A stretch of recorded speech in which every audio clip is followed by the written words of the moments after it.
this is like fun with other, running friends. So I'm like, I'm going to do it because I knew it would put me in a good mood. You are my BRF. What's happening, Eric? There for your victory lap. Yeah. Whoa! How did that happen? How did you do that? And all of a sudden I go to zip it up and I'm like, why is the zipper in the front right now? 0 out of 10 on the recommendation scale. I am literally crying from laughter and from so much love. Oh my God. It's like I see off for your cornhole. And he just smashed Arnie like that and said, you stay out of this, Arnie. And I thought, But I don't run to stay sober. I get to run because I am. And there she was, a halo over her head. No, it's not freaking true. Okay. And he steps to the side and just gestures. Here's the tinkle pot. I don't need to tinkle. What's up, everybody? And welcome to episode 203 of the On the Runs podcast. And what an amazing weekend we had in the Northeast. The sun was out and the guns were out for t-shirt weather outside. Runs felt like springtime, and some of us who were on the slope still working on our goggle tans. We got an amazing episode for you today with an incredible guest. But before we get to any of that, I must say hello to my kick-ass rockstar for co-host, 6-star Erica. What's up? What's up? Whoa, though. Was this literally t-shirt weather for you? It was in like the 40s. That is still absolutely not t-shirt weather for me. It was definitely shorts shorts weather. Definitely shorts weather. T-shirts in the sun. Yeah, going to take out the trash or something, or walk into the mailbox. T-shirt weather. Put on a winter hat for me. Are so different. I skied today with Tommy, and I just had a t-shirt underneath my jacket like that. That was awesome. But that's still wearing a jacket, so it's not. The just jacket was like t-shirt. very zipped low, like quarter way down. There and had some had the air vents open. Okay. It was not like you went running. It looked like you were drunk, by the way, when I checked out your Strava. Your Strava map. It looked like you didn't know where to go. Like you were drunk. You were like, where am I going? Looked like a spider with 15 legs or something. So we got to talk about that. Yeah. But yes, t-shirt weather. It was t-shirt weather for like the peak hours of the day. Yes. Nice. I mean, I have to say I enjoyed the weather very much. These 40-degree January days are my jam, but I still needed long sleeves, the gloves, the earband. Like, I still had to bundle up. I was outside for a long time over the weekend. You ran 15 miles. You didn't heat up at any point. And where did you run? Because I've never seen this before. You ran 15 miles and you never ran like in a straight line for more than half a mile. Uh-huh. All right. So basically, I really wanted to check out my rail trail to see how it was thawing out because it's not a maintained rail trail. And I was just kind of curious. So I was like, you know what? I might as well run the couple of miles there and see what it looks like. And then I'll just kind of wing it from there. So I started at my house, and every single, I'll say most side roads that I came across, I just kind of did it out and back and just did little cul-de-sacs and here and there. And I just explored my neighborhoods, and it got 15 miles and it was perfect. And I have no complaints, and it's going to make my heat map look really freaking cool. So here's your Strava activity. Lunch run. You're not as cool as our guest today, who has the best Strava, dad jokes So yes, she does. But I never change when it says lunch run. I'll just put something in the comment part. We didn't even do that here. That. But look at you. No, I know. It's Look just a long at this run. If Yeah, you're on dude. YouTube right now, check it out. But hey, look at those splits. And I actually had 500 something feet of elevation, I thought. Look it was at pretty you. pretty legit. You could run a hilly race. You're training for hills right now. Keep I it am up. training for hills. Yeah. That's Maybe quite a the certain kind of hills come April. Fingers crossed. We'll see. So let's talk about that. You submitted your name again, and this is a little bit of a debate because you work so hard on your post. Talk about it. Okay. Team Poland Spring is coming back with a force. Every year they have something like 15 spots to offer to Instagram, at least within the New England area. And they give you bibs, but they want to hear your running story. And I always have such a hard time like putting myself out there. Like, of course there's people who deserve it so much, and who am I to take a spot away, but I want it too. I want it so badly. So I had to Redemption on 2018 when you ran I in the rain, want- in the snow, and the cold. I want that redemption so bad. I trained so hard for that year. I raised so much money for a wonderful cause, and I just didn't get to have the day I envisioned. But Right. I mean, everybody's got a reason, and who am I to say no? like who am I to take one over somebody else? Sure. But So I would love you're a hoping chance. you get picked. Yes. I'm not going to read your novel that you wrote, but I'm going to Everybody read wrote a what novel. I Good suggested job. you write, because I said there's no like way of telling what you write is going to work. Like it's just going Poland to. Spring, are you listening? This is my alternate entry right here. This is what I think Erica should have wrote, and now people are telling me to submit just to see if it works, and I'm on the fence right now. You guys Just got to do tell me, it, but man. I said you should write, my name is Erica with a K. I like to run. I like it so much. I podcast about it every week. I like it so much it makes me thirsty. Thirsty for redemption in Boston and thirsty for a bottle of Poland Spring. See you in Hoppington. So you did not use that. You submitted your novel. They asked now for it- your running journey though, and I wanted to actually do it the right way. So we'll see. So now I'm tempted to do it myself just to see if it works. See if I get it. But then Why you're going to not? be mad at Why me not? if I get picked and you don't. I will never be mad at you for that reason. Like I said, everybody deserves it. I have already run it. I don't need another chance. I would love one. I just don't need it. You deserve an epic day, and that day will come. Why don't you though? Come on. Well, Like I said, everybody's got their reasons, and why not? I man? might do why it. not? I might do it. I know I've said What before. if? Do it. All right, you want me to do it? Why not? Go for it. Okay. I promise You you. can't all right, get mad if I get in with that. You're I'm going to hearing submit this- it tonight. You're hearing this first on the pod. If Eric gets in and I do not, I will be the ringleader for mile 19.2 coming up this Whoa. year, and I will bring. Oh, I don't want to say this, but I will have a confetti cannon for you. There it is. Oh, that would be I will- fun. I will And I'll have confetti cannon. sparkles. I'll run with Mhm. sparkles again There on we my go. head, just like New York. Oh man, we're manifesting this. I'm going to run Boston. Yeah, dude. after why after not? saying for years I'm not doing it for the longest time, but I just want to see if like my silly little thing gets picked versus your novel. So, and nothing against your. A lot of people wrote like put a Mhm. lot into this. You put a lot into it last year. I just remember how bummed you were when you didn't get in, Well, and we kind of realized some people got in and they wrote like I want to run because I love running.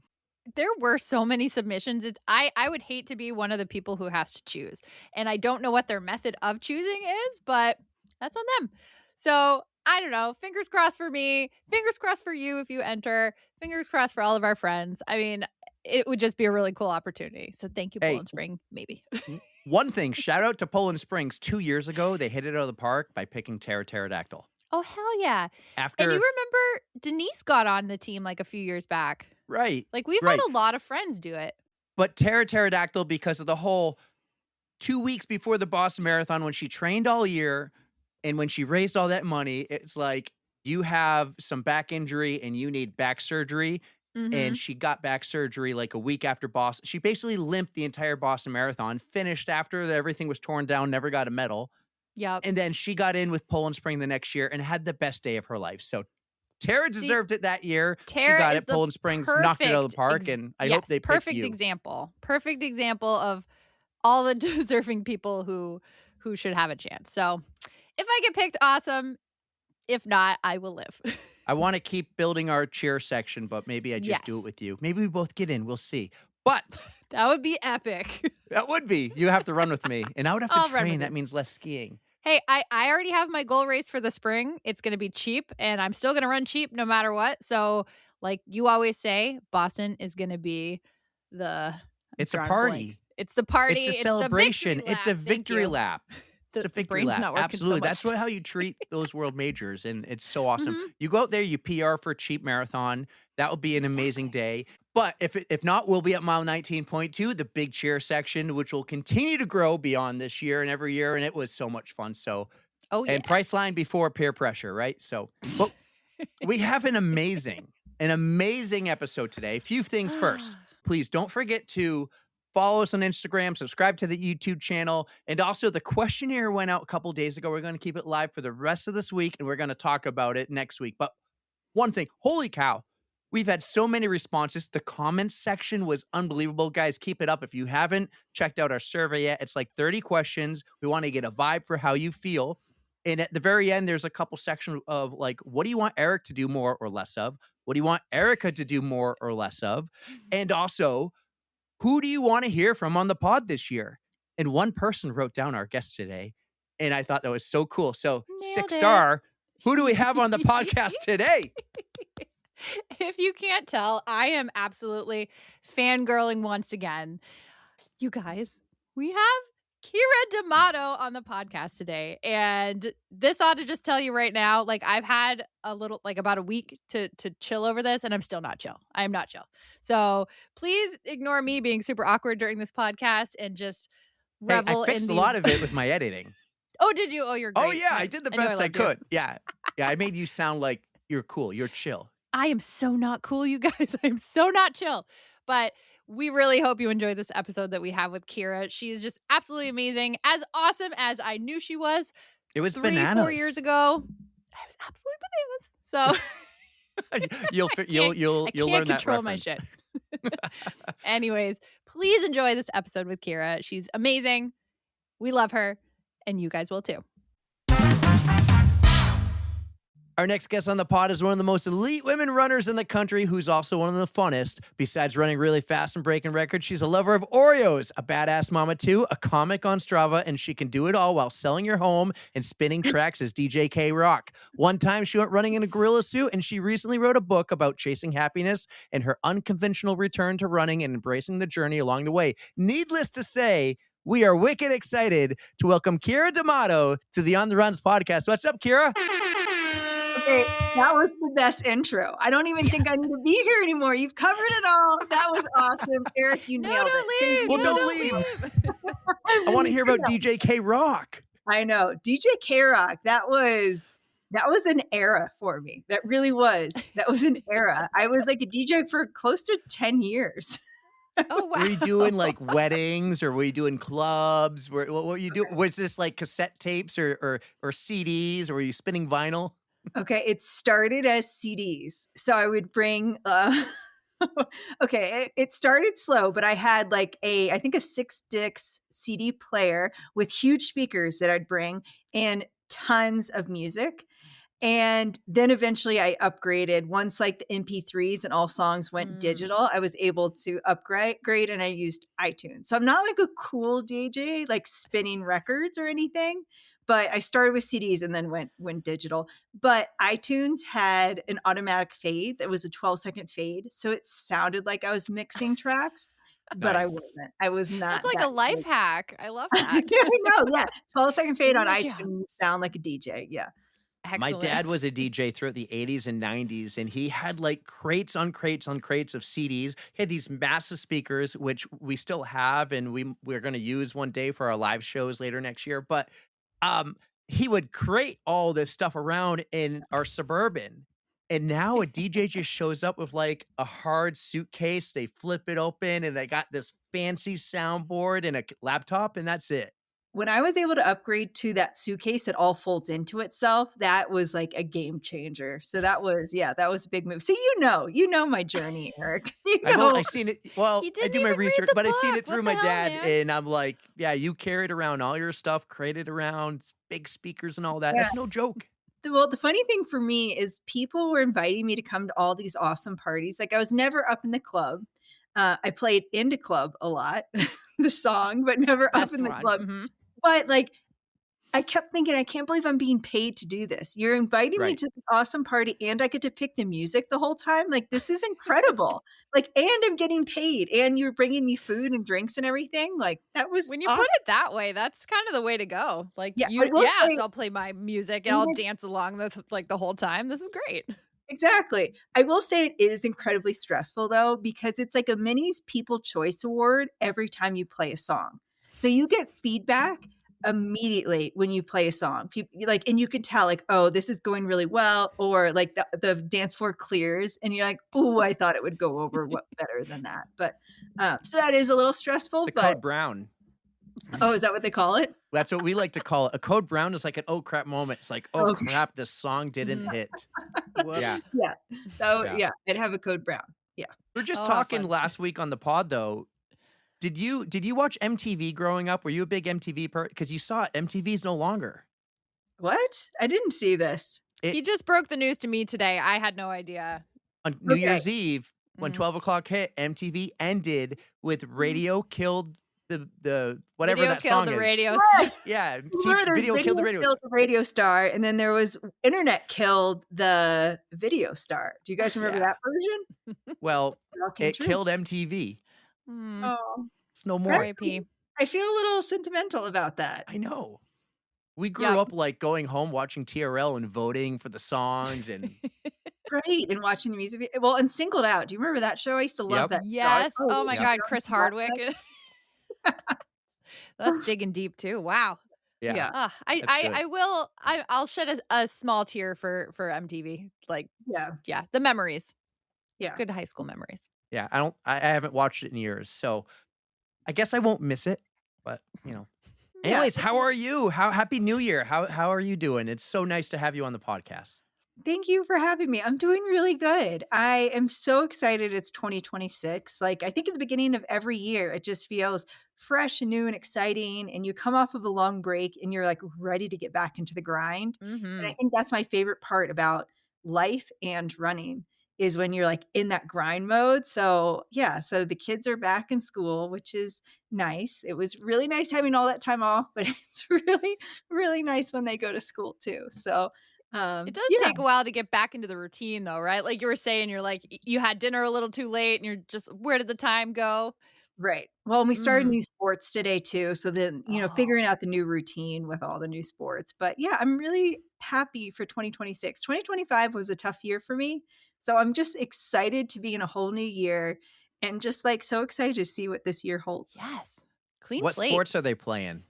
Okay, so my daughter right now is doing basketball for the first time. Okay. And she's coming off of doing soccer and lacrosse. And Mm. she does like girls on the run too. But I love that she's willing to try anything and everything. So even if like she hasn't done it, she wants to like sign me up. I want to play. And I love that about her. And then my That's an son awesome right trait. now, it's a really cool trait. And it's Mhm. kind of scary to be that way. So it takes like a lot of courage, I feel like, to live that Absolutely. way. Mhm. And then my son is doing tennis and he likes the chess club and everything too, which is cool. Good for him. That's fantastic. I never learned how to play myself, but I know what kind of like a mental game it is. So anybody who knows how to play it, I give kudos to. Yeah. Yeah. He's already like overtaken my abilities, which I thought that I could hold off for a couple more years, but no, that was not the case. If your daughter likes lacrosse, I bet you she'll be a good hockey player if she ever picked it up. I would love if she played hockey. And Yeah? she is a competitor and she Mm. can be real aggressive. So I feel like that in hockey would go really well. Eric, did you play hockey? Oh yeah, I got the teeth to prove it too. Oh, okay. Smile for me. Let me see. No. Well, they're gotta a bunch pop of the fake thing ones out. right now. Okay.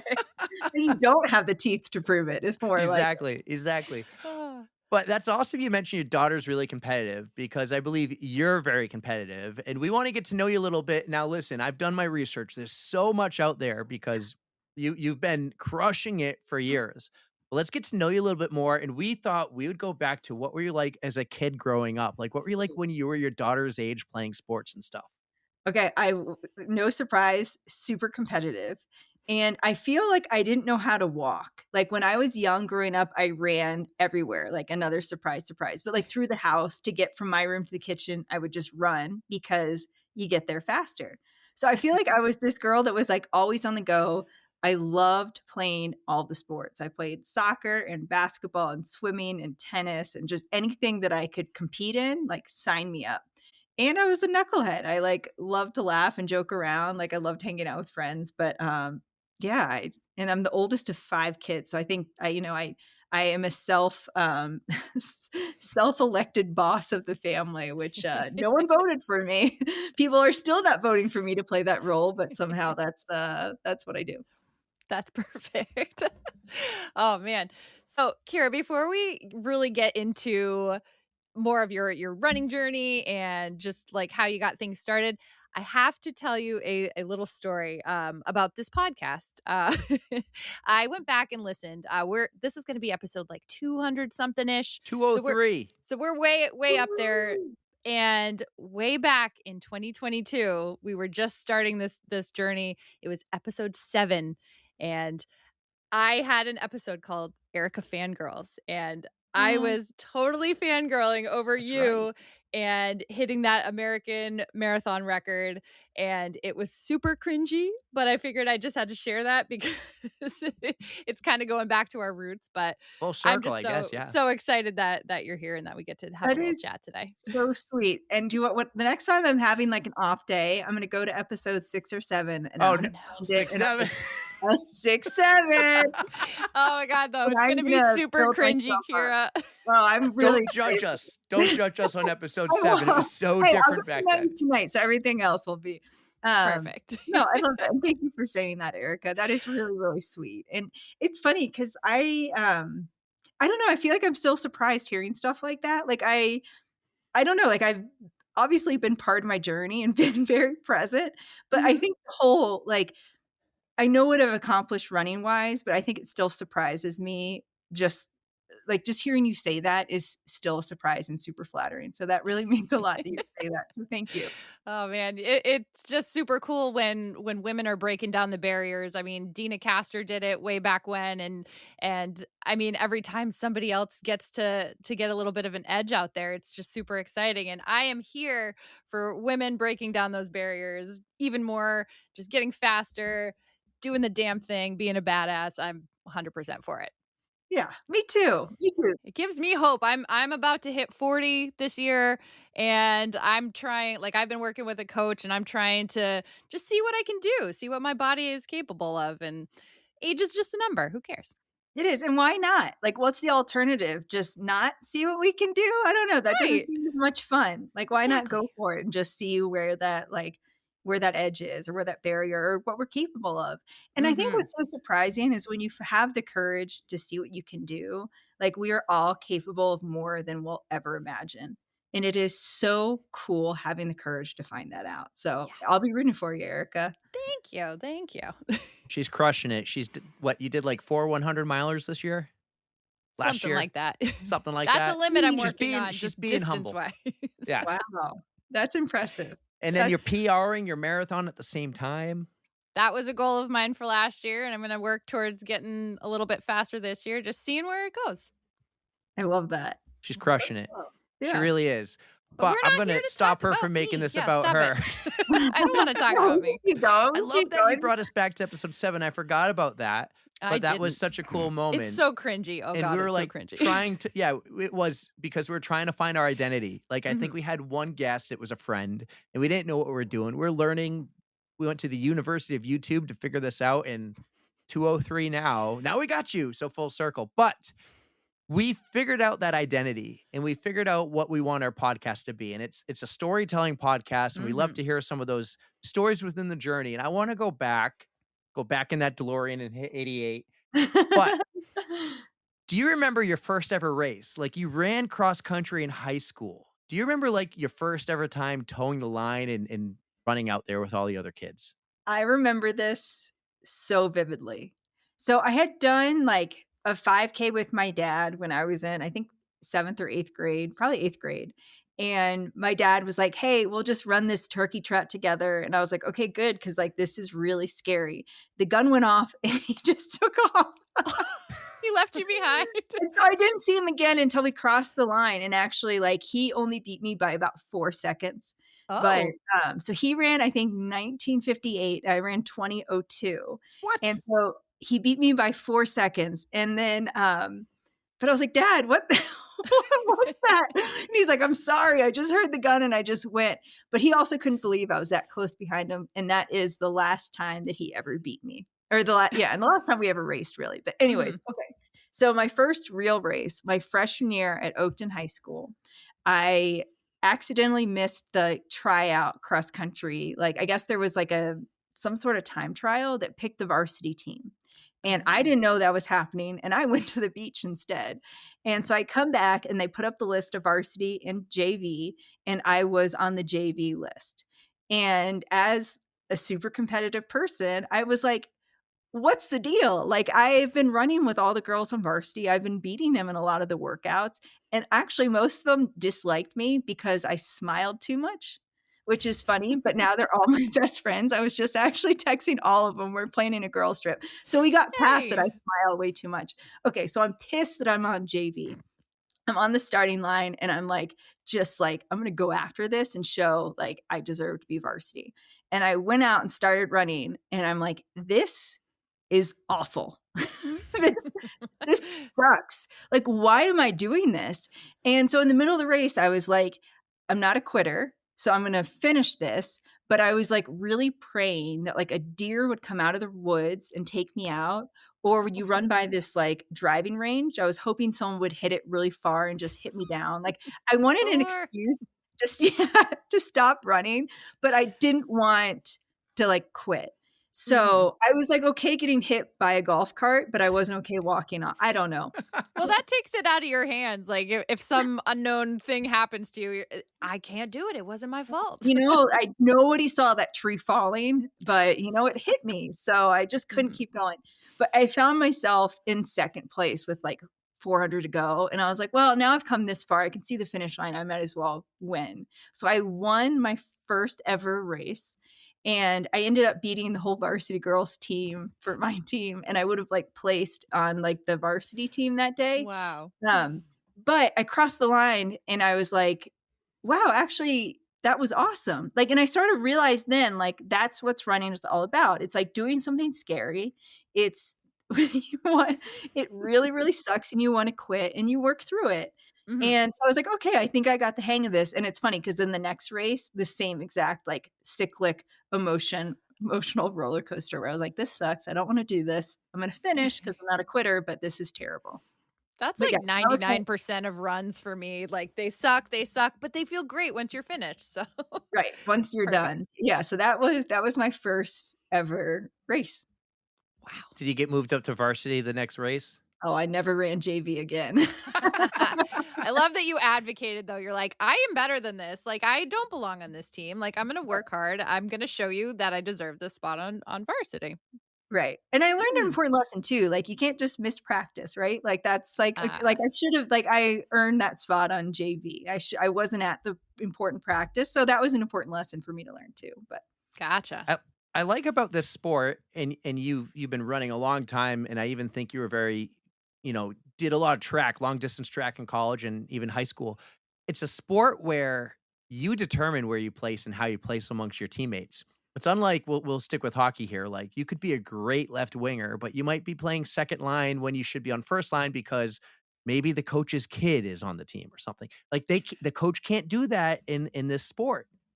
If you're faster and you continuously beat the other runners, you're going to be on that varsity team. Because I only think you get like 7 on cross country. yeah, it's so funny because just at my daughter's basketball practice, I got into talk of one of the other parents, and we had this exact same conversation. How running is so black and white.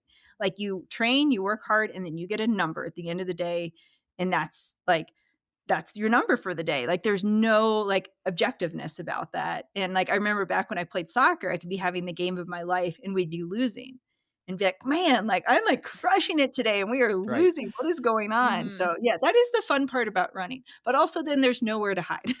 Right. That's true. It's a very solo sport, but I mean, sometimes you play off of your competitors. So if somebody is working really hard and you really want it, you're going to push yourself harder. So it's very much a give and take, but yeah, solo at the same time. Were you strictly cross country in high school, or did you eventually make your way to track? Like, were you playing basketball in the winter and track in the spring, or what were you doing? Yeah. So after cross country, so the only reason I joined the cross country team was to impress the soccer coach. And That's exactly why I ran cross country so for hockey. Yeah, soccer in Virginia's in the spring. So I did cross country, and then I debated between basketball and indoor track, but I did indoor track. And then I had like a big I don't know, internal debate. Like, do I do soccer that I've done my whole life? That's all I wanted to be, was like a professional soccer player, or do I keep with this running thing? And I decided to stick with running. So I left soccer, and the soccer coach at Oakton was kind of disappointed because I could run circles around everyone. But he's like, "You sure you don't want to just give running a little break and come over to the soccer team?" But I kind of found my love. But I think I also I found my people. And I found my Mhm. community, and the girls that didn't like me because I smiled, they eventually really liked me. And I just had found my people. So I think I was just a lot happier with the runners. Oh, I can't believe anybody was mad at you for smiling. That's like what I try to do because it gets 'Cause she me makes it through look things. It's easy. more helpful. I mean, that does kind of go hand in hand. Like, maybe I'm not suffering as much as everybody else if I'm smiling. Well, and I didn't want to really, until that first race, I didn't really want to beat everyone. So I'd run behind them, and I'd just be chatting it up and just like, "Hey, can I?" And I was the freshman, right? Like, who is this Mhm. freshman that's running with the juniors and the seniors? So I don't blame them, but I wore them down. You attract more honey when you attract more bees with honey. There you Do you go. still smile when you're in the pain cave? Sometimes, yeah. I Sometimes? think also the way that I breathe sometimes Yeah. makes it look like I'm smiling. Really, I'm just like huffing for air. It still counts. Yeah, sometimes. Yeah. I don't, but whenever someone, sees me then and says, I ran New York last year, and they're like, "Go, Eric." Instantly, I'm out of that pain cave, and I'm, smiling again, looking at them. Gives I you love something that. That's different what to I love focus about on. the support community is they get me out of that pain cave, but Mhm. so you move on, you go to college, this whole running thing is taken over. Your soccer coach is mad. Worst decision you could have ever made in your life. You could have gone far, kid. But Mhm. you actually went to college, you ran in college on scholarship. Like, legit, you were, making head waves here, and you were doing some serious running.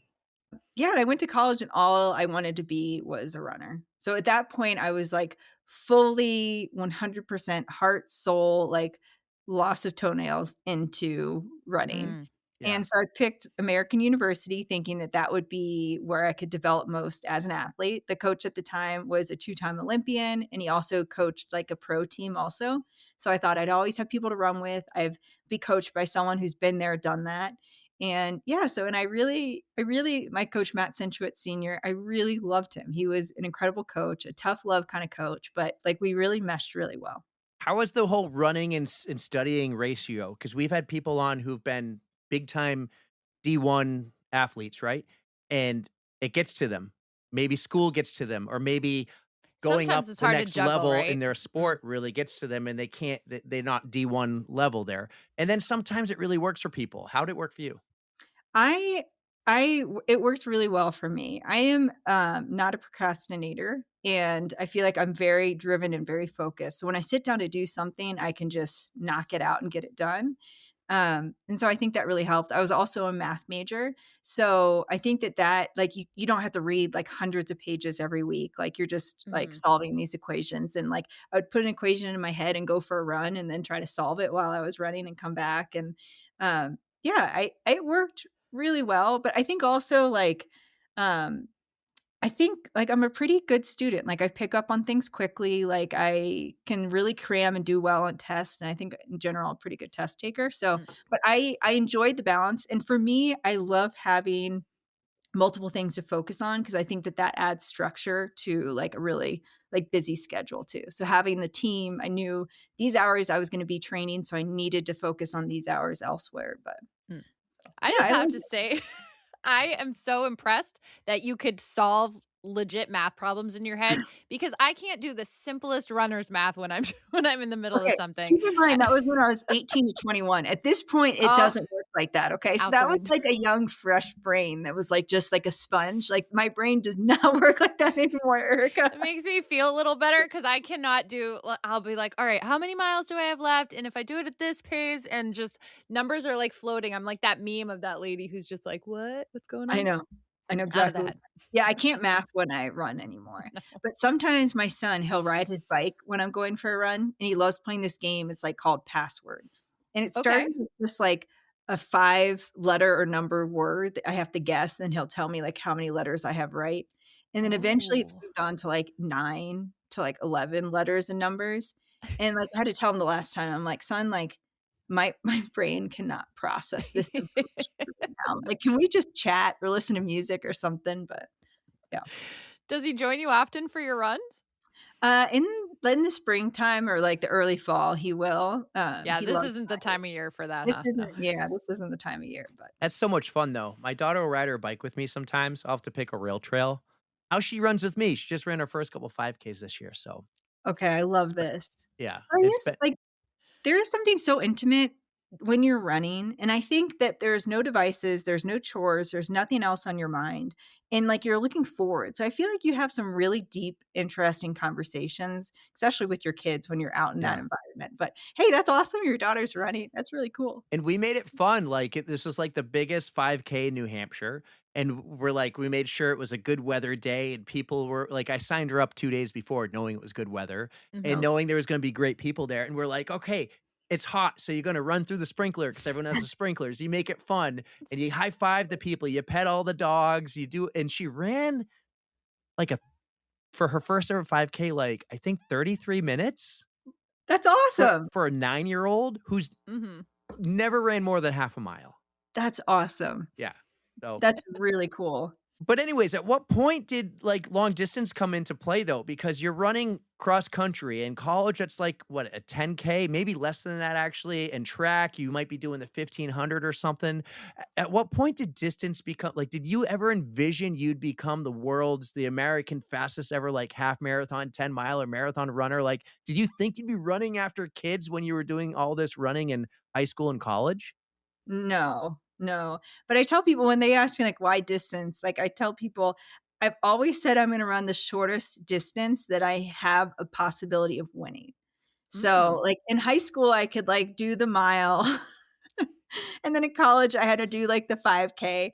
And I feel like where I'm at life now, it's like the marathon is my best chance. But, yeah, I never thought I would make it this far. In fact, like, when I quit running in my 20s, like, I really thought I was done with competitive running forever. And I have this vision, like, I was 8 months pregnant, and I was sitting on a dock with one of those girls who thought I smiled too much. And she asked me, like, "Hey, Kira, do you think you're ever gonna run again?" And I was like, "No, no. Well, maybe like a local 5K." She's like, "No, no, no. I mean like competitive, like elite running. Are you ever gonna like go after it again?" And I was like look at her and I'm like, Are you kidding me? No way." So like I had zero idea like round two was coming. Like I didn't Mhm. plan for it. I didn't like it's why the book is called Don't Call It a Comeback, because it literally wasn't a comeback. I had no idea where I was going. But I kept on just wanting to do more, and I liked the journey and the process, and then I kept asking, "Well, what's next? Like, what else can I do?" So, I kind of fell backwards into it. I work really, really, really hard, but yeah, I had no idea where I was going. I absolutely love that, Kira. I just after reading your book a couple of times, so I tried to prep a little bit too. So I have your audio version, so it was like you're talking to me. It was great. Oh, do you But speak yeah, in the audio version? she Is reads it it. you, Yeah. your voice? Oh, that's cool.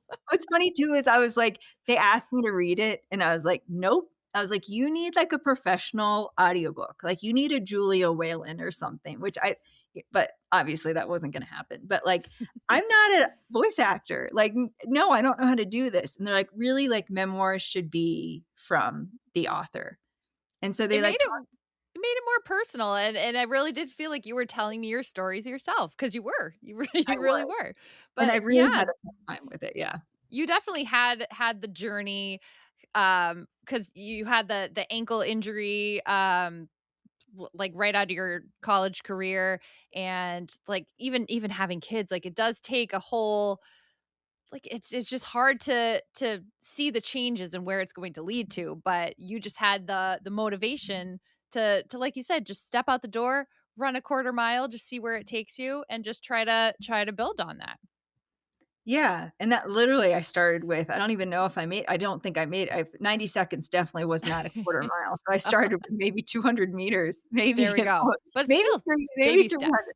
Yeah, and, yeah, I had no idea, although, like, I knew, like, every time I was done with my run, like, I knew how good that made me feel, and I was, like, feeling better mentally and physically, and so I Mhm. just got really addicted to that, and it was really cool because, like, in my round 1, I think competitive Kira, all I cared about was how fast and, like, what place, and now, like, mom Kira didn't care at all about that.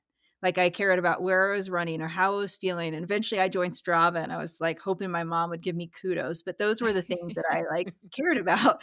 I give you And kudos, by the way. hey, thank you for that, Eric. I I read really your I read what you write.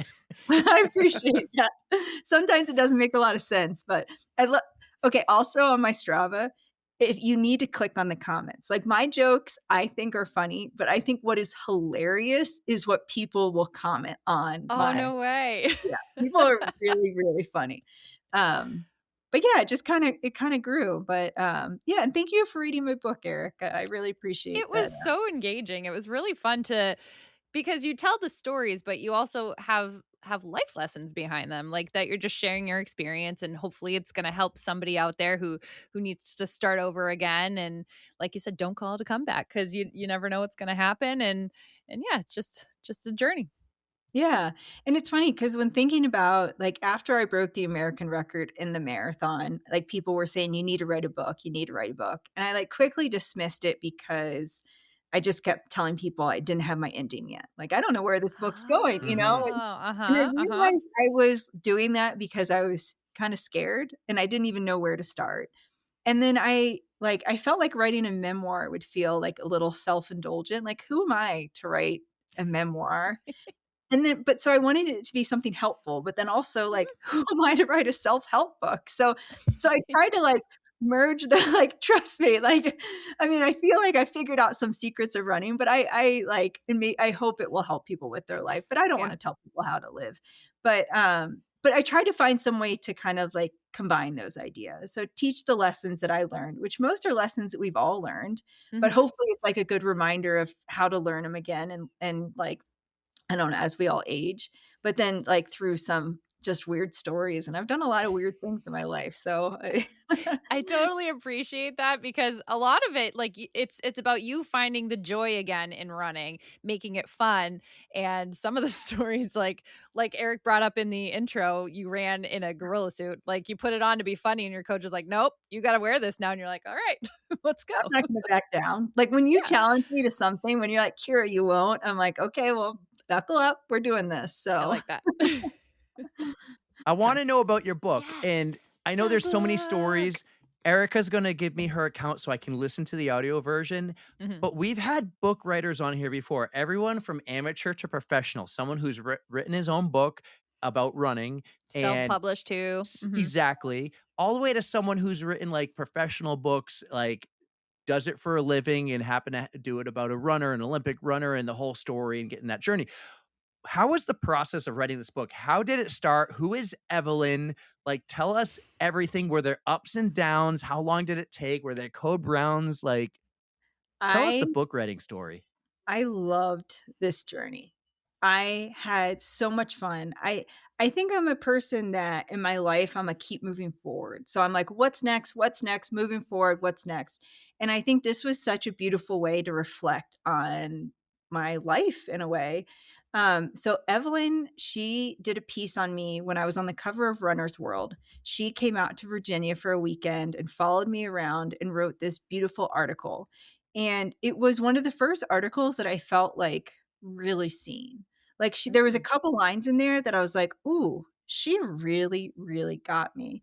And like actually one was like I took her one day to go for this run. Actually, we ran for a little bit and then she hopped on the bike and we were just talking. And it's like my favorite road in Richmond where like everyone goes and runs. And so, like, any given day you run there on, like, a Saturday or Sunday, you'll pass, like, 50 some people out there running. And I love it because everyone's, "Hey, hey, how are you?" And, like, a lot of people are like, go, Kira," and, like, every time someone would say that, I would say, "Evelyn, like, I paid them to say that." Like, I'm really not this cool. I just paid them a lot of money. But so in that article, what she wrote was, "Kira loves going to this place and everyone's cheering for her, but it's clear she's not there for the cheers. She's there because she wants to be part of the community." And that just, Mm. like I was like, "Oh my gosh, you see me." Like and I think it would be a natural assumption to think, "Oh, yeah, she just loves being cheered for." And it is nice, I will say that is nice. But for her to just to see right through me of how much I, like, crave community around me was, so anyways, so while she was there, I was like, "Hey, have you ever written a book?" And she's like, "Well, one." And I was like, "Well, what if, like, we, like, tag team this?" Because I was mostly a straight A student, but I was always like a B plus in English because I wrote the Mm. way that I spoke. And I was always graded down that that's not how you're supposed to write. So I knew I needed help or else this wouldn't be a very pleasurable read. But I also talked to Evelyn and I said, I do want it to be in my voice. And I do want to stick it to all those English teachers that told me, don't write the way that you talk. I want this to feel like a conversation. I want this to feel like we're out on a long run and we're just chatting, and It going off definitely on translated that way. It was great. You got the little asides, like your little quotes, and so I felt like we were actually like talking. It was great. Yeah, and so we kind of like broke down the chapters and I told her like what lessons learned and then I would fill in the stories and she would put it all down on paper and then I would read it and say, "Well, this isn't what I meant here," or "Hey, let's use this," or "Hey, that reminds me of time I've won like 6 radio contests. We should probably include that in somewhere in the book." Or like, "Oh, one What, a time radio contest? I went on this spree where I was winning radio contests like it was my job." And I don't know what that says about me. It says you're good at dialing because I could never get in through those things. I don't I know. never I picked don't up. know. I don't know what that says, but I the only one dialing? That's what I started like questioning. Like, am I the only one actually pursuing this? But What yeah, was the so coolest prize? okay, well, oh man. So I won a lot of concert tickets. I Okay. won like a Awesome. really cool like prize pack. I won tickets to this like, I don't know, it was called like some glam fest concert or whatever. I won like a CD like pack. I won some like DVDs and stuff. So it wasn't really all that cool. One time I had to call I had to call my mom and pretend like I was in jail. And if she freaked out, then I'd win a prize. And I was like, yeah, I'll do that. Can you find this? Do you have this? Don't go looking for it. Oh no. But the funny thing is, like, I was so nervous to do this. It actually sounds like I was crying, but really there was a shake in my voice because I was like, why am I Laughing doing so this? hard. I don't know. So I've done a lot of weird things, but That's fun. yeah, I don't even remember any of the prizes. So I don't even think it was about that. Just for the fun of it. Why not? You Yeah. enjoy it. I like it. I like doing that, but I sidetracked you back to the book. So you're Oh. doing this really cool book with Evelyn, and she's going to help you because you're a B student in English, but you're an A student everywhere else. And now, like, how do you go about writing about yourself? Like, how did Evelyn help you with that process to say you need to just get it all out there? Don't hold anything back. I'm assuming I haven't read, but I will get Erica's login credentials to listen. I feel like I put it all out there. We started out, she came back out to Richmond for a weekend and we just talked like, well, I shouldn't say we talked. I talked at her for like a straight 3 days. And so that was like a really good. She got a lot of stories, but she would just kind of ask a question and then I would just tell stories and tell stories and tell stories. And then we kind of tried to like pick out which stories were either one the most relevant or the most Oh. entertaining or that just like kind of defined me as a person and showed how I grew or how I learned something or like things that I've failed at. And yeah, and then we kind of like went chapter by chapter. We really just wrote it in chronological order. But the funny thing about my book too, which I don't know how many people do it this way, is I didn't know the ending when I started writing the book.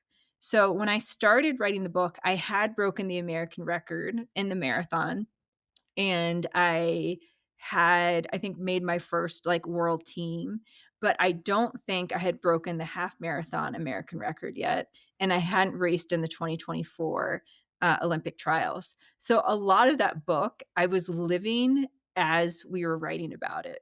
And even like we had the book totally finished by the end of 2023, and we saved the last chapter for how the Olympic trials in 2024 would go. Oh. And so the ending of the book was totally dependent on how that race went for me.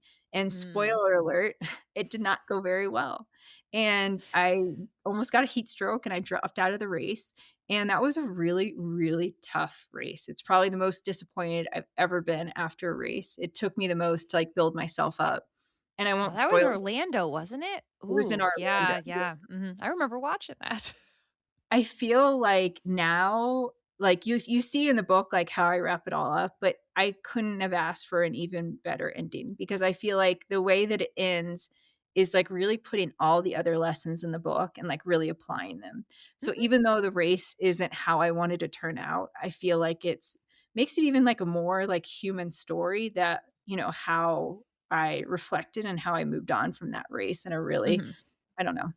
I don't know. I'm I proud of did myself, I guess, but I did yeah. find a lot of your stories very relatable. Like Mm. you have parts where you're talking about having imposter syndrome, and that is something that I deal with, that most runners I know deal with, and just like having to juggle running with work, with children. Like everybody's got something that they're dealing with, and trying to squeeze in to your day. There's only so many hours you can work, and Mhm. like it just it does make you seem, well, you are human. And we know that, and you're just a more relatable person, and it was just a joy to read, to be honest. Thank get you. get to see like the other side of things. Like you get your media side like after you do a race, but you have like your own personality and your sense of humor, and you're human. You are. Yeah. And I maybe like probably overshared a little bit. That's But like good. There's but now no such thing in our book, so you're good. well, now when I Spare no travel details, as we say. well, I mentioned in the book that I always forget to pack underwear. Like I overpack, perpetually overpack, but I always forget underwear. So there's like an 89% chance if I'm not in my home or within driving distance from my home, I'm going commando. And now, like, whenever I'm like packing or people see me at races, they're like, "Are you commando?" And I'm like, shouldn't have, this is something I probably shouldn't have said, but That may um, be the one thing that I don't, like, relate to, because I'm bringing, like, 35 pairs of underwear for, like, a 2-day trip. Like, I take no chances. I always forget. I don't know why. Erica has a few accidents on occasion. But That's what if okay. I did, you know? Yeah, Like, yeah. You gotta be prepared. Yeah, I don't know why I'm like that. But also it's like I won't like jokes permanently implant themselves on my brain, but the simple act of packing underwear when I travel is just like not there. Like I don't know why my brain stores some stuff and not other stuff, but well, my brain is, like, 90%, like, song lyrics, and, like, I can't remember, like, directions to Eric's house. Like, he lives 10 minutes down the street. Like, the brain is a weird thing. that's a good one though. I wish like I always make up my own words for songs and I'm constantly like people being like, "No, I don't think that's how it goes." But I love misheard song lyrics. Those can be funny too. yeah. You should try running with her as support crew during an ultra, and she's trying to remember a song that her dad loves, and she can't. And for like 4 miles, she's singing the wrong lyrics, and then finally it clicks. That was a fun Layla, time. it was Layla. Such a good Eric Yeah, Clapton. yeah. But she's trying to do it at 2 in the morning at the hamster wheel, and Ultras are it's weird just things, not I yeah. working think out. this is why you're a great ultra runner because like you can distract like that. I feel like Right. is the secret is you can distract your mind and fixate on something that is way more fun thinking about than left foot, right foot, left foot, right foot. Exactly, That's and you get to true. annoy your friends at the same time, so So win-win. I will echo the relatability, but I more so just watch you from the social media side of things and on Strava. But like as a mom of two, dad here of three, sports, kids take priority a lot for all of us. And then we have the fun things we do. And Mhm. running's more serious for you because it's part of your job. But you also you sell homes and you might come back out of retirement and DJ again one day. But you are relatable to a lot of runners, I feel, because we see that inside story of your everyday life and at the same time crushing it, breaking world records, American records, just killing it. But about your book, Erica wrote some notes, and because I don't know it, I want to ask a couple questions. One thing you said is the more fun you have, it can improve your chances of success. Tell me, like, was that something that happened or something you learned along the way and you made work for yourself?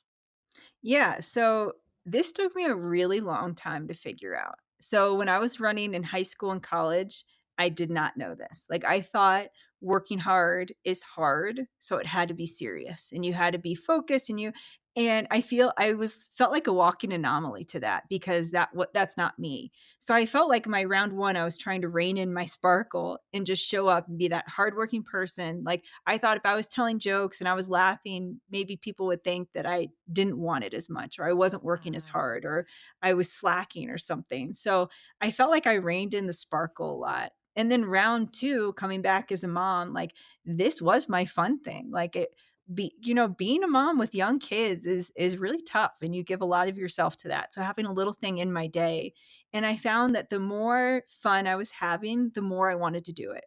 And the more I was doing it, Right. the more success, like the faster I got and the more success I was having.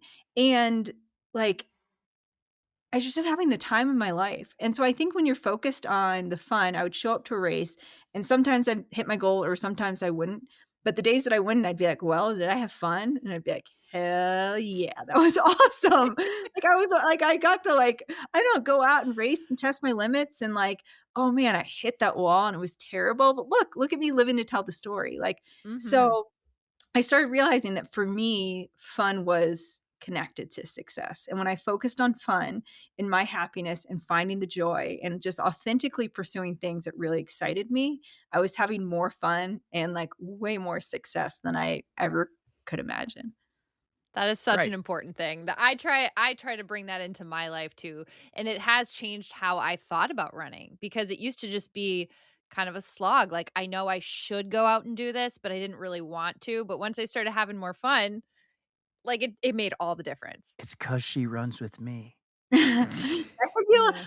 to me, when I came back in round 2, when I was thinking about getting more serious with running, I was Mhm. really nervous to, train more serious because I still had this notion of round 1 Kira.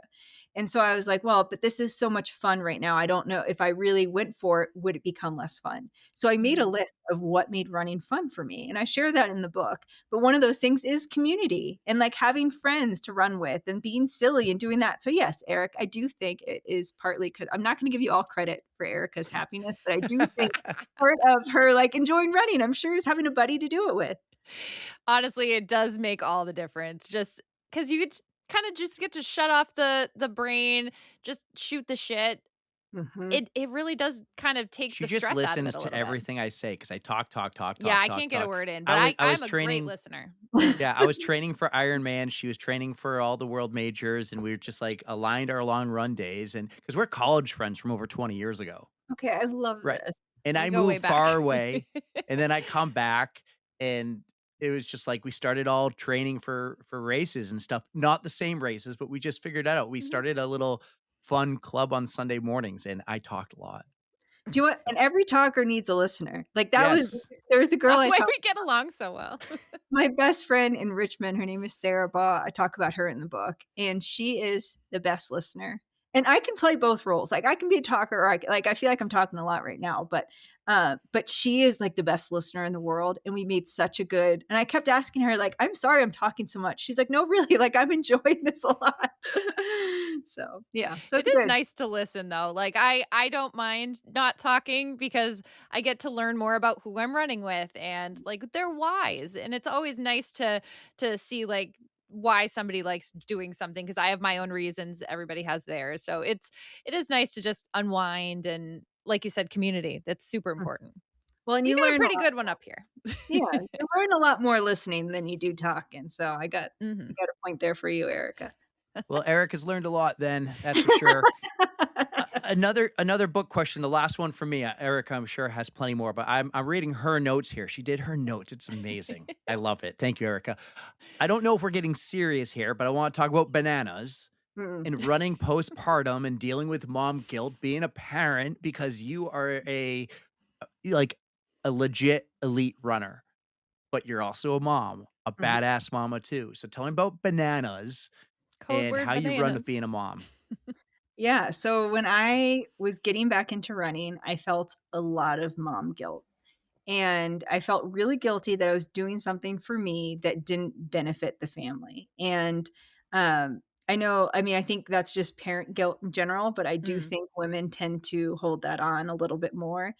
But I'd go out for a little bit and I'd come back and I had this dipstick that I would not a real dipstick, but that's a weird word to say, dipstick. It was a good analogy. I like it. But I would use this dipstick to make sure, when I left and I came back, are my kids still happy, healthy, kind, and loved? And so Right. then I could go for a 1 mile run and come back and be like, my kids' world went on without me. They're okay. And, eventually that moved up to doing long runs of 20 miles. And I'd come back in and be like, okay, my kids are fine. They're still happy, healthy, kind, and loved. But so I started taking them to races. And when like I would run around the neighborhood or they would come to a track or we'd go outside and like run around together, I would always stop and hug them and give them kisses. And so at like the first race they came to, I just ran right by and I like waved and I was doing the I love you sign, but they like both started just bawling. And they were so confused why mom would run by and not say hi, not give them kisses and hugs like a jerk. And I realized then that I never explained to them what racing is, and like they're new to this world and they had no idea why I was doing this. So I came home and I'm like, okay, this is a good like teaching moment for everyone. And I explained to them why I'm doing this, like what my goal is. And like I can't stop when I'm trying to see how fast I can get to the finish line. I can't stop and give out hugs and kisses. So we came up with this code word and I let them pick it and they picked bananas. And it meant I love you, but I'm racing right now, so I can't stop. But this is hugs and kisses, and I love you, and I'll see you at the finish line. So it was like everything rolled into one. So in races, when they'd come, I'd run by and just yell, bananas, bananas. And then they knew, okay, mom's running. She can't stop and hug us. She's not being a jerk, but she's trying to get to the finish line as close, as quick as she can. So that was bananas. And I think that like that word is so perfect because it summed up like how I felt about my life then. It felt like just bananas. So yeah, that was perfect. So I know your kids are a little bit older now, but do you still use that word if they see you in a race? I a little bit, but they forget it. Like I was talking about it recently and I was like bananas and they're like, "What?" I'm like, "You don't remember bananas?" So they like I think that's like in a far memory now. But I think now they understand. Like they see me going out for runs, they see me training, they see me like going for workouts. So I think that they are more present for the journey now. So I think they understand a little bit more why and like what a race is all about. So Gotcha. mhm. No, that's still really special. That's a nice moment that you had with the kids. I should get a banana tattoo. You heard it here Oh. first. I'm gonna get a banana. Is that a weird tattoo? Do we No, think I've that's seen a worse. weird I tattoo? think that's awesome. Okay, where would I put said banana tattoo? Where are the rest of yours? Do you have more? I do. I have 2 other ones. I have one just, like, on my side, like, kind of on my rib cage, and then I got one actually last year, right on you can't really see, but it's, like, on my wrist, like, kind of it's some arrows, like, pointing to my watch. Can you see Do that? you feel like want to you be able gotta to if you're see getting a it? Do you I want to don't be know, able to You see gotta it put to it be in the right reminded? spot, though. You can't just have Yeah, a I don't know. banana somewhere. Yeah, What bananas about is a little tricky. Maybe I I need to do mean, bananas plural. what about your calf? You see a lot of people put an Ironman one on their calf or like a marathon, like a big thing, 26.2, Okay. like the back of People your are gonna calf. be I don't know if chasing you you, want and they're people gonna see your asking you that at tattoo, the be like, "What beach, is this?" but They can ask you at the finish line. Yeah. Okay, so if you saw okay, question. If you were in a race and you saw on someone's calf a tattoo of bananas, would that motivate you to try to beat them harder? Or would you think, oh, they're crazy, I'm gonna let this lady win? Because I don't want it to motivate them to be like, oh, I gotta beat the banana girl. would it Right? spell bananas or would it be a tattoo No, of an actual banana? Like a I think that banana with arms and legs running? Oh my god, all oh, I'm thinking of is, like, the peanut butter jelly time banana or what yes. is that a banana? Like That is a banana, and that is the best banana, so I'm really glad you brought that up. There is no better banana That's than cute. that banana. Maybe I do that one because I really do like that one. If it was written out, I would almost think somewhere on an arm, right? I'm thinking Casey Ooh, Neistat has a ton of like right here? You could do tattoos it on in, his. like, the pretty cursive writing, and it just says bananas, and, like, Yeah. that's elegant. You could put that anywhere. Oh my gosh, you guys, this is the best brainstorm. Do it, I do am it, do it. so excited about this. Okay, bananas possibly on the arm, and that would be great because then when I flex, then people are like, "Ooh, that girl's bananas." I like that. It's got multiple meanings. Oh, depth. It's perfect. Yeah. I do want to ask you one other question about running here. And because you're so competitive, and today you are too, which I think is amazing. And you go for races that you think you can win. So one day you're going to be the next Courtney Dauwalter doing 200 milers, because you keep progressing up. But actually, what I really want to get at is I just ran the New York City Marathon, and I remember Des Linden ran her first race as not a pro runner. But she ran like Eric. What was her time? 4 something with I forget his name. He was from the show, the Broadway show. Yeah, God, I can't remember who, I but I don't know remember. who. my Yeah, sister's gonna be so mad at me that I can't think of it. Was it Hamilton? The Hamilton show, yeah, I I think don't remember off the top of my head. right? I think it was from Hamilton. I But don't do know. you see yourself one day, not that you don't run for fun because you have so much fun, but running non-competitively, like, but taking this running journey beyond after a pro life, like going and doing world majors and stuff and maybe building the Keira D'Amato platform here, being somebody in the community still. You're no longer a pro or super competitive or I winning, mean, Meb or does maybe that. you are. Maybe you are setting records for like the 50-year-old, 60-year-old, 70, 80, 90s one day. But how do you see your running future here as you continue to grow and evolve? I feel like if I have running in my life for the next 20, 30 years, like I'm winning.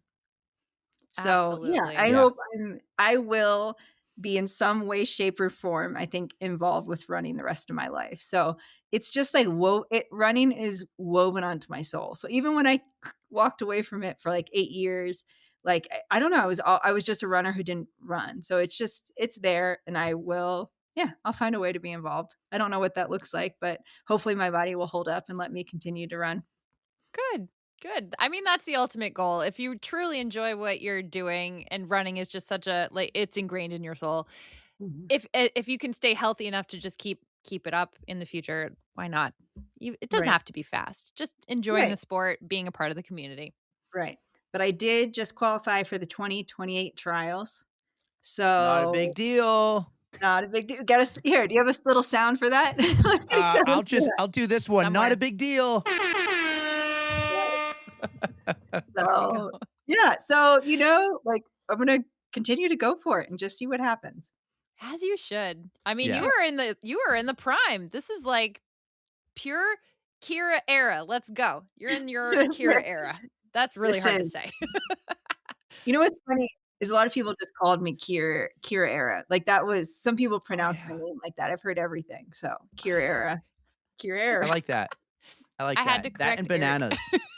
Can't wait. I can't wait for the banana Yeah, tattoo. yeah, You're yeah, not yeah, off yeah. the hook. We could talk to you for hours, and anytime you want to jump on and burn the midnight oil with us, because this is a lot of fun, to be honest. It's 10:30 right now. I love this, but we do have a couple final big questions. We always ask everyone. I change mine up every year, so everyone is going to get this question this year, and you are going to set the tone. Okay. I want to know, what is your hot take for 2026? Give me a hot take. It can be funny, it can be serious, it can be personal, it can do something about sleeves. Erica gave me like a clue there to help you out if you needed it. Give me a hot take. Okay. I have a couple. Yes. I think honeydew should go extinct. I think that is the worst food on the planet. It's a filler food and it should not exist. Um, Honeydew is the worst fruit in the fruit salad, and I think people put it in there as a filler fruit, and we do not need it in our lives. That is Love it. hysterical. I Okay. feel like I'm the only one who doesn't mind honeydew, but I don't go buying like melons. Like it's just I don't do that, but Erica, I'm I really proud of understand. you for admitting that after how hard I went after honeydew. And I really I'm gonna respect go that. like hide. No, I'm just kidding. No, I really respect that. Okay. Also, I think mustard is the best condiment. Hmm. Okay, no one's really And arguing with that, so that's fine. Yeah, that's legit. Pretzels. it's not my yes. go-to, but I Hot like when dogs, you do like yes. a hot dog with everything. Like I can't do just mustard. Oh, see, I could. Do you I'm like okay. Chicago hot dogs? The way they do that with like celery salt and the peppers and it's mostly mustard. Ooh, you haven't I'll tried try one it. yet. I'll try anything once and probably Go for twice it. actually. So I They're think I'd really delicious. like that. You're in Virginia. Well, you grew up in Richmond, but you're only a couple hours away from Martinsville. Have you ever heard of the Martinsville hot dog? No, actually, so I live in Utah right now. So Well, I'm not, yes, yeah. but no, where's Martinsville? So Martinsville is like north of Winston-Salem, North Carolina. So I used to work in NASCAR. I used to change tires in NASCAR. It was the Oh, that's coolest. so cool. Why are we few talking year- about this the whole time, Eric? Do you have a podcast? I'd love to go on. I'll go on your. I I love could. race cars. I think this is so cool. And especially the people that change the tires really quickly. This is like the coolest of the cool of race cars. But okay, It so was a lot of fun. I actually got run over at Martinsville, and I broke my wrist, my fingers, tore ligaments, broken foot, concussion, all of it. He loves Yeah. telling this story for that exact reaction. I okay, love which it. wheel ran you over? My own driver, David Starr, in the truck series. Okay, but like 1 week before my first ever cup race, which was the pros, the top, which I never got to do because I got hurt. The only positive of this, because I'm from the Boston area, is I'm a diehard Boston Bruins fan. And because I was all like bandaged up, the Bruins won the Stanley Cup, I flew home for the parade, which was the day after my sister graduated from high school. I go, Hannah, look, I came home for your graduation. She goes, no, you came home for the Boston Bruins parade. okay, hold on. More questions about when you got hit by a car. What actual tire? Was it like the passenger side, the driver's It was side? the front bumper. Oh, so you really got rammed. I got ran. He said he pushed the brake and it went to the floor. So he hit me at about 20, 25 miles an hour. And I jumped on the hood, but I was the jack man. I carried the jack. I jacked the car up and I had that job. The jack is held in my left hand and there's this handle. And so when I hit the hood, because I jumped on the car, the front bumper hits. I jumped because I knew I was getting hit. Good. Front bumper hits So my scary. foot. That's how my foot broke. I then get like quickly turned and the jack, my hand gets squeezed between the jack and the hood.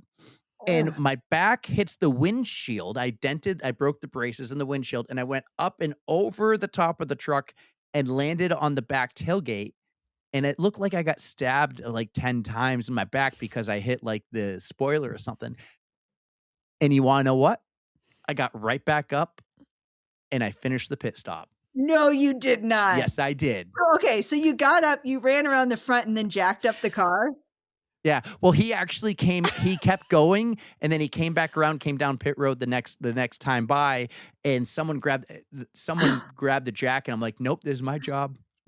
And then I went to the infield care center and I missed a couple months and it led to some good opportunities, but it also led to me eventually coming home and getting a real job with health insurance.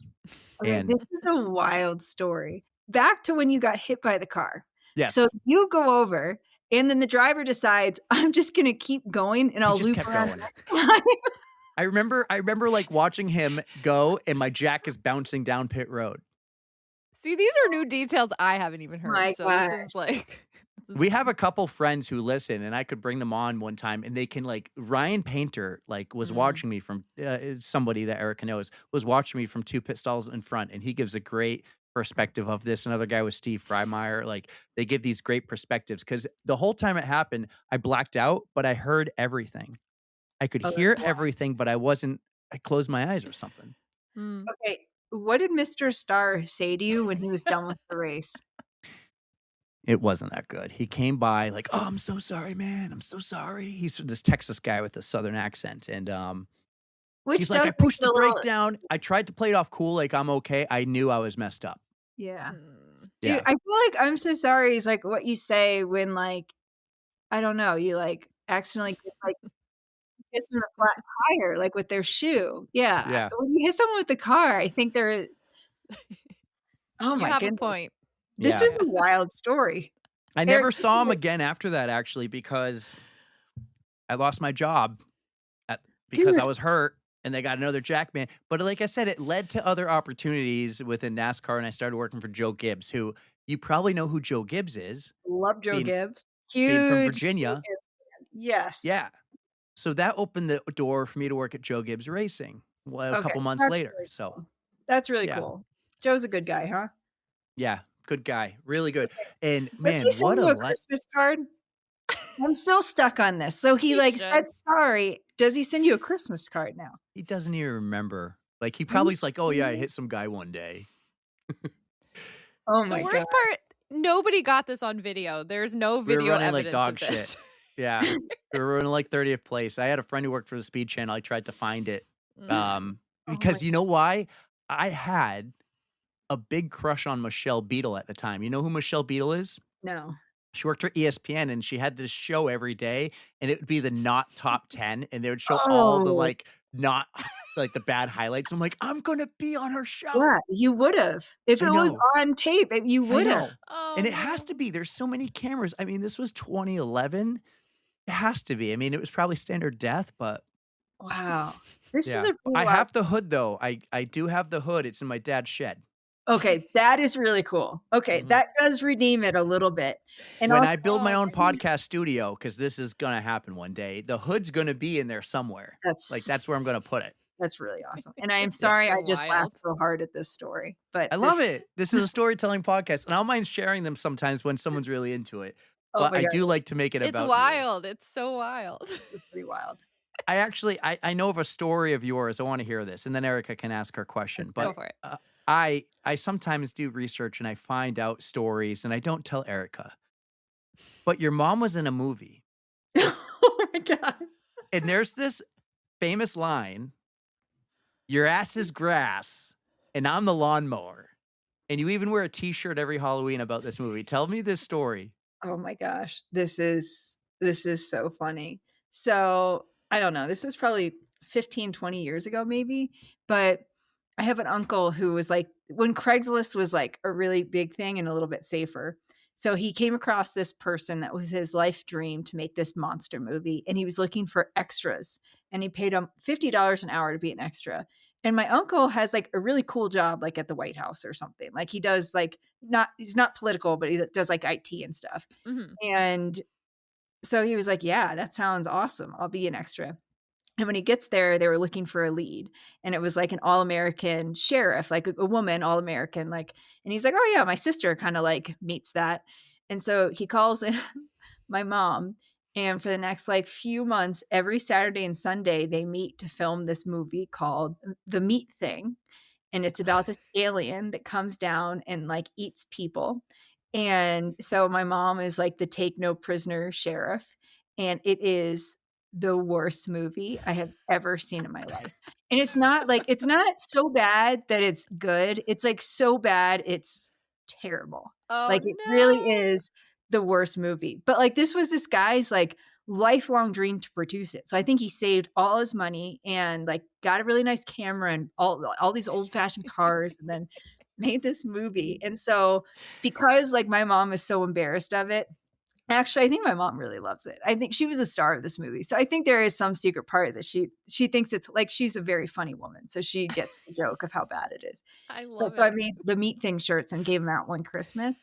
And now every year in Halloween, I wear this and nobody knows what it means. And no one even asks me on Halloween either. Like, I feel like if I saw someone wearing a meat thing shirt, I'd be like, what's that about? Right? Like, You would ask why, questions, why yeah. are you doing that? But no one ever asked me. So I just keep doing it. And I send a picture of me every Halloween onto like my family group chat. And like people don't even laugh anymore because I've been Oh. doing it for so long. But here's the thing I think with a long running joke, it eventually will get to the point where it's funny again. So I think in another 5 to 10 years, if I keep this up, it eventually will be funny again. You are playing the long game. I I'm love playing it. the long game. Yep. Nice.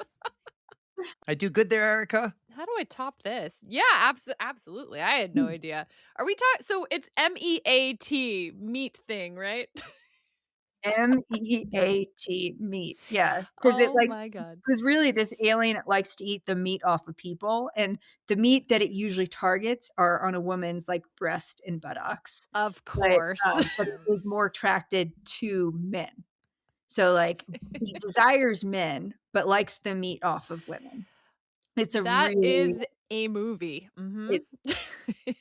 the worst movie I've ever seen in my life. But like my mom's in it, so like it's pretty cool. That's really fun though. Like that is such a cool story to tell. And I'm glad Eric does his research because he dug deep for that one.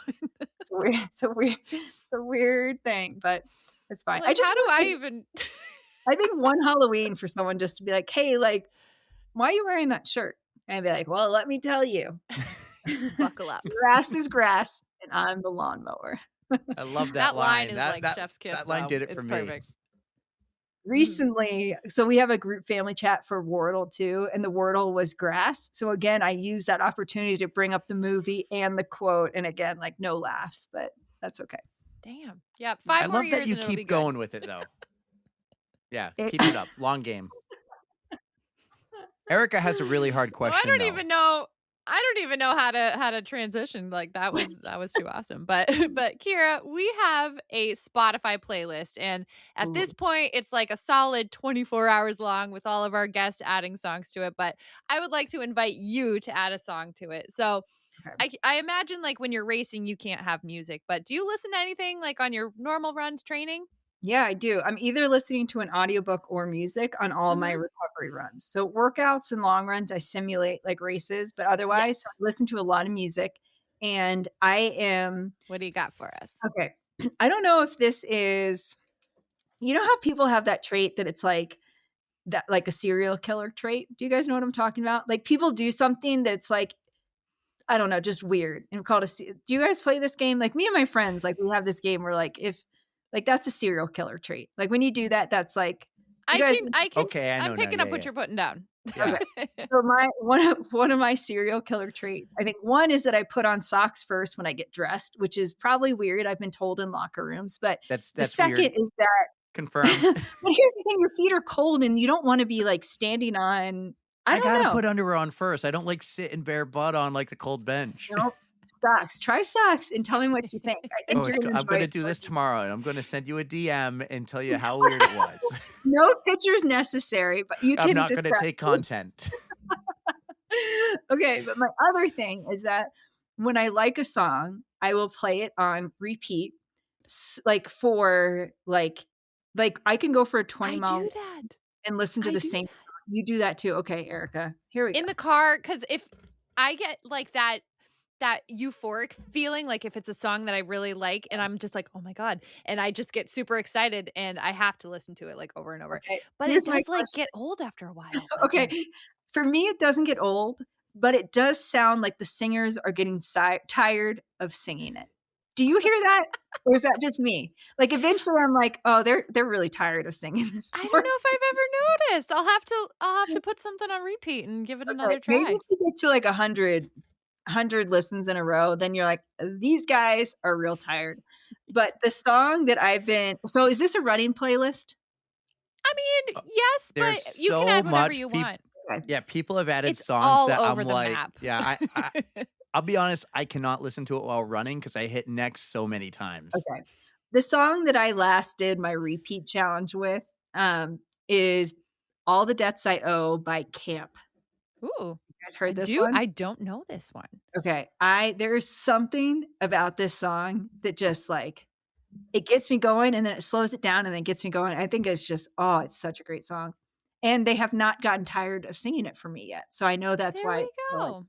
yeah, so I like when that's a really song can make you feel the emotions. It brings you up yeah, and then takes you back and like yes, chill. yeah. Do And you then wait, listen here we to a go. song before a run, like to get you in the right state of mind? Like Sometimes, like, when I'm, like say a serious race. yeah, yeah, so what I do this is actually kind of funny that leading into like, during a marathon build, I'll start a new playlist. And then I'll add songs that I love to this during my playlist. And I listen to it all during. So I'll listen to it on like recovery days or I don't know, driving around. But like I associate all these songs with that marathon build. And then I'll Ah. listen to that in like the days leading into the marathon and marathon morning. So it kind of like it reminds me of like my build and my journey and how far I've come and like how many times I've listened to these like 25 songs this year because I've done so much running. So it just like puts me in a really good headspace before. So now I'm like, since I just did a marathon, I'm like back at square zero with a playlist. I guess all the debts I owe, Ah. I'll go on that and start it. But I'll start a new one and then I'll build it up and then I'll get it for whatever my next marathon is. I really like that you do that. It kind of gets you to remember how far you've come to get to that one point where you're going to go run this race and kick some ass and just brings back all those good memories and how much hard work you put in. Yeah. And it's funny because like for the Houston Marathon, when I broke the American record, like I still remember I have songs that I associate with that build, which is just really cool. But That's awesome.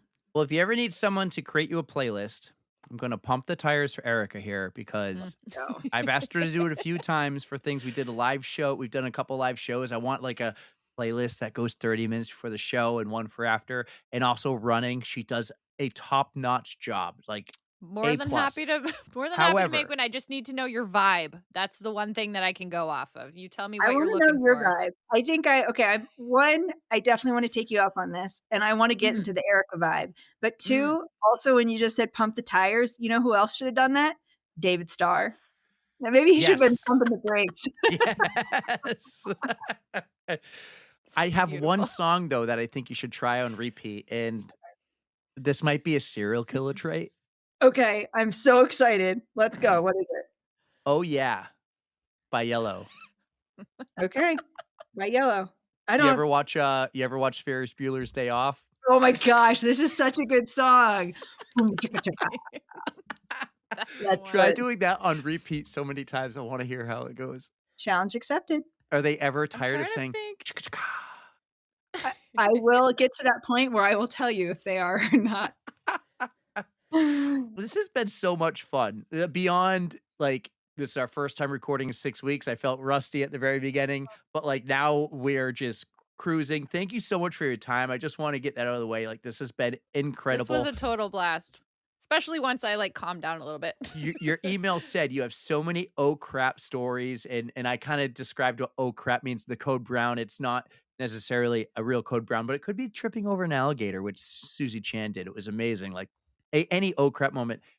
I would love to have you back one day. We're going to be doing this for a long time. I would love to hear some of those unheard stories that you said. You have so many oh crap moments, but this has been a true pleasure because Erica brought it full circle when we talked to you back in and I saw those It's fun to DMs nerd because when out a I little bit. DM'd you, I saw that I DM'd you back in like 2023 or something and saying, "Hey, we talked about you on our podcast. You should check it Oh, out." Thinking we were cool. We were like single digits, not knowing what we're doing. that's Very so sweet. Don't cringe. judge me for the cringiness. I was so not comfortable in front of a mic, and you can tell. Like, it's very, But, like, look very at you bad. go, Erica. Like, look how far you've come, and, like, you kept doing it, and, like, also, like, I don't know, I think you need to, like, just celebrate every part because, like, you had the courage to start it and to show up and yeah, and to fangirl about me. That's so sweet. So I think I'm gonna love it. I Thank hope you. so. Yeah, just Yep. don't judge me too hard. I don't judge Uh, ever anyone, so you're we'll the be best. You there are we go. amazing. I just want to say thank you, A, for reading your book to me because I think it was wonderful, and I gotta plug it. So everybody, go buy "Don't Call It a Comeback" by Keira D'Amato. It is a wonderful read. It teaches you lessons, and it's fun stories, and you just get to learn a little bit more about Keira. So thank you for taking the time to write. I mean, it was a really truly fun listen. Well, now I got a challenge for everyone out there. Maybe they can listen to my book on repeat and tell me if I get tired of reading it. I'm just kidding. That's like the worst challenge ever. No, but both of you, thank you for having me on. I'm so sorry I was late tonight, but I really appreciate you guys. And I've had so much fun with you. Thank you. Well, that was amazing. Thank you so much. Thank you for responding to my DM, trying to, sliding into those DMs. Is that a serial killer trait? I don't know. We'll No, find it's out. not. No. No, we won't find out. But hey, this was amazing. Thank you so much for doing this. I hope you come back one day and share some of those unheard stories, some of those oh crap moments. This was a blast, guys. I really hope you enjoyed it. Keira D'Amato on the On the Runs podcast. That was wicked awesome. Keira, you absolute legend. You totally have made my day, my life. I don't know. It was so amazing that you could come on and talk to us. Still fangirling here. That's not going to go away. But we just wish you the best of luck with whatever you got going on this year and in the future, basically during the rest of your round 2. I think you are just absolutely amazing. And I hope everybody will pick up a copy of your book, Don't Call It a Comeback, because it is truly a great read with some amazing lessons. And it's just really fun to learn more about you. So thank you again, Keira. I'm still waiting for you to send me your username and password so I can listen to the book on audio version. I will make it happen. Because she actually did the She audio. narrates it. Yeah, she Right. narrates It was so herself. cool. So we talked about that. We talked to her for so much, and there's a few things that I edited out, and we're gonna drop later because we're gonna talk about that after we talk about the survey, right? Because we Mhm. do go off a lot on tangents, and she was incredible because she would hear something about us and want to know about us. She would turn the tables on us, right? You heard the NASCAR story. I kept that one in there. So that was like one where, Yep. wait, you got I love race cars. You got run over by a race car?" And I was like, "Yeah." So that happened a couple times. I'm saving those clips. Maybe I'll put them on YouTube, and also we'll talk about that next week when we talk about the questionnaire. So please do the questionnaire survey. Keira, I echo what Erica said. You were incredible. She's been sending me these videos of you in our group chat. Actually, not the group chat because we kept this a secret from everybody, including the closest people to us. We wanted it to And be a surprise. right, we wanted to be the fun surprise. But you're sending me videos because you were there in Berlin in 2022 and Mhm. she was on stage presenting or getting an award. What was going on in these videos? Well, they were just debuting like the heavy hitters of the marathon. So she was one of the top women who were going to be out there for the elite field, and she was doing. They were calling it the Hall of Fame, and it was right outside of the Brandenburg Gate. Might have been like a day or two before the Berlin Marathon, but. I just remember I'm like, I have to go. This is so cool because this was Yeah. after I had my fangirl moment on episode, was it 7? 7, I think. 7. So It was 6 or 7. no, 7. So I was like, I have to go to this. And yeah, I've been sending you some pictures and some videos. And I mean, Keira was among so many great people, including Eliud Kipchoge. So I couldn't pass up an opportunity to see them. So it was a really cool experience. And I know overall, like that race was not the best it could have been for her, but it was still really cool as like back of the pack runner to see the elites and Right. see what they were gonna Right. hopefully It do always that is. week. It's Yeah. incredible. Mhm. So, some cool things. We know a few things. One, she will come back on the pod. We already have this scheduled, but it's We're not saving going to it. be for a while, guys. Not Mhm. anytime this year. But it is so fun, and we hope to see her soon. We'll see if we do. Mhm. That'll be even more epic and awesome. Yes. Anyways, that was incredible. What a way to start the year with bare butt wipes and now Keira. So 2026 is off to a strong start. You have been running. I have not. I think it's time for a running updates. Let's try to do more running updates when we Sure. talk on the pod. So we talked about your drunk run already, right? You were all over the map. All right, I feel like I need to do a disclaimer. I was not actually drunk. It just the map looked crazy. I went on an adventure. You were lost. You No, looked I- lost. No, I am very familiar with those neighborhoods. But I just have never run them before. So I was Right. like, you know You're how building there's your heat map. I That's what you're am. doing. But You're there's some building your heat people map. there's some people who will go out there and try to run every street in their city. And I don't think I'm gonna get that far, but it's just cool to get to explore and see, Right. like I check hear out the ya. nice houses, right? For sure. Well, my running update is non-existent yet. I still have not run since Thanksgiving, but I'm going to begin this week. I've been Are hitting the gym. you? My Mm. foot feels great. And I saw it. You've been seeing I've been lifting weights for the first time in forever. I definitely That's am important. not as strong, but I told you my goal is now to lift more than runners and run more than lifters, right? Yep. So I'm going to get back out there this week, see weather pending and see what day I go to the gym with Justin. But I'm going to get out there. I can't wait. I'm going to do a story post when I'm out there. And one thing from that questionnaire, Erica, that they want you to do, in fact, Mhm. more than me, is those story posts. So I hope next time you go on a run like that, you leave something for us. all. Okay, Give us I give us a will- little bit. Give us a I little. will try harder realsies, with that. I have been trying with at least races because that's where the fun is at. Just me by myself, I don't know. If you guys think it's cool, I will work on it. I promise. They do. They do. You'll Okay, learn. Okay. I got a couple non-running stories now for you. Yeah, go for it. I like that. All right. Tyler deleted every app on my phone. Yes. What happened? All right. Yes. Don't they have like a kid safe like lock that you can put on it? Well, I gave him my phone to use for something like YouTube, Okay.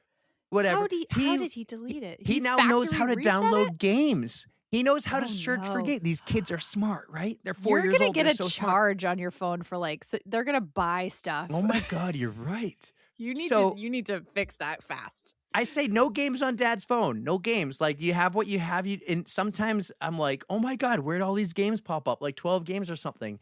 Yeah. A screen pops up when he downloads a bunch of games that says, you don't have any more space. Please, delete an app. Oh no. He hit the select all button. Oh no. So everything besides email, Google, All the Google Uh-huh. stuff's still there, but everything else, Strava, banking, Delta, Oh, no. Marriott, Uh-huh. everything, even some work apps, all gone. Dude. Calendar, Messenger. Talk about like trying to remember all the passwords. Twitter, Oh, Facebook, no. Instagram. I'm like, what's the password? And then they want to, because I have a new phone number from like a year and a half ago. Yeah. My old phone number that I dropped, they're all like, we're going to text your number. I'm like, that's not my number. No. Oh, that's so tough. Oh, So I feel for then, you. this is big though. This is big. What? I'm at the point where I need a new phone. This is a work phone. Okay. And instead of redoing everything, I was told like I need to get one because of an issue with the battery and everything. And so Mm-hmm. I submitted for a new phone at work. I put the submission in last week. Yeah. Take some time. I don't know how much time, maybe a week. By this point next week, I might have a new phone. Is it going to come with a new number? No, but it's going to be a fruit phone. Sorry. I have nothing against the fruit phone, but when you're going from an Android to a fruit phone, it's going to be like, wow. So that's going to be a fun adjustment for you. That is going to be an adjustment. Now, what I learned, though, when I dropped my personal phone and just stuck with one phone line, the work phone, it was Yeah. a Google phone. And yeah, it's an Android system, but the Samsung was superior to a Google. Oh, yes. They even told me I could get a baby. Samsung, but it has to match the price point of the iPhone and Google phone they get me because they're not giving me the fruit phone, like the newest, latest, and greatest, right? I Mhm. guess I'm getting a 16. I don't know where they're at right now. I don't know where they're at. 18 maybe? Yeah, maybe. I mean, so I decided like, okay, we'll do it because now I can really test it. It's like me when I run Chicago one day. I can really test it and then be like, yeah, fruit sucks or fruit's okay. I do think one thing I'm going to love is the FaceTime thing. Like, Okay. well, I'll FaceTime with Adeline all the time because she got a fruit phone for Christmas. Uh-huh. I know. All right. I'm like, and so she's FaceTiming Auntie Hannah all the time. You do realize Android does that too. Yes, but it's not nobody as uses it popular. because we're just like, we don't need it. We're cooler. Yeah. We're better. Android people back into a parking spot. Fruit phone people pull into a parking spot and they back out. That's the difference. I back in because, naturally we're Yeah. awesome. Yeah, sure. I'm not going to Sure, say better. We're just awesomer. Mhm. So Awesome. that's a story. The Oh, that's second fun. story I have is Backline. You know who Backline is? I wore their Of t-shirt. course I know who and then- right? Backline is. Ali G is a big fan and Right. model for Backline. And also like her coaches are from Backline. Right. They had a presenter. So they started a podcast last year. It's going all Yep. right, I guess. It's the same thing I tell everyone. Like anyone can do a podcast. What are you going to talk about in episode 17?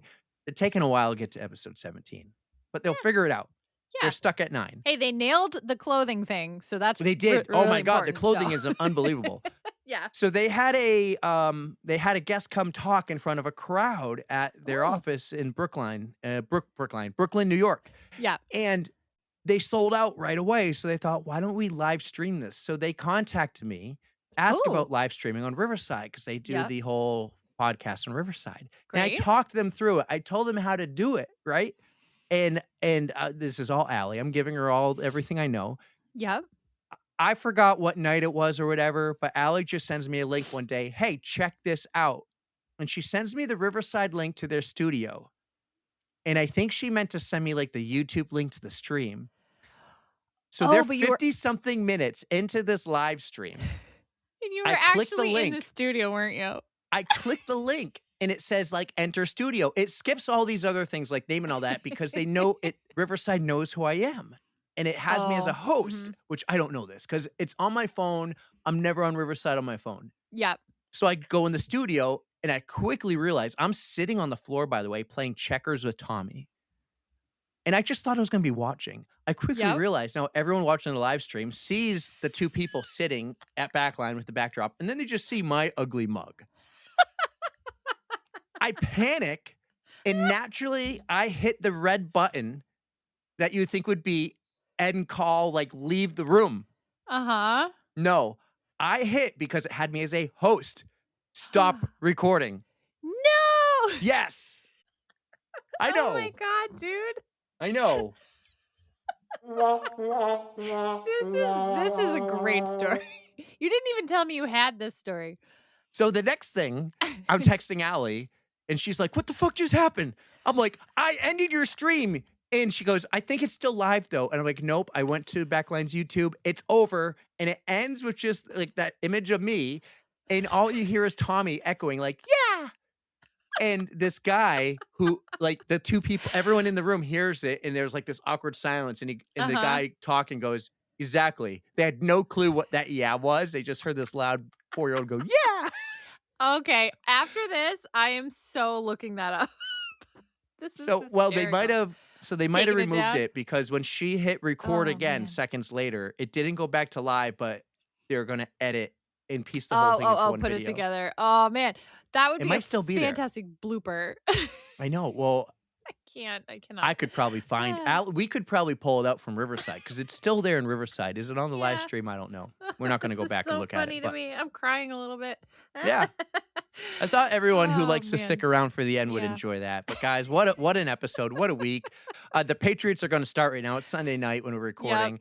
Erica, what's your Patriots prediction? I'm hoping they win. Don't ask me scores. I don't really know anything about scores, but let's I think go they'll blow it Pats. out. Last time Sure. I watched a Patriots game, I think was the last time they were in the playoffs. I was there. It's Brady's last game. Oh, no way. I haven't watched That's the the game all last year. time you watched?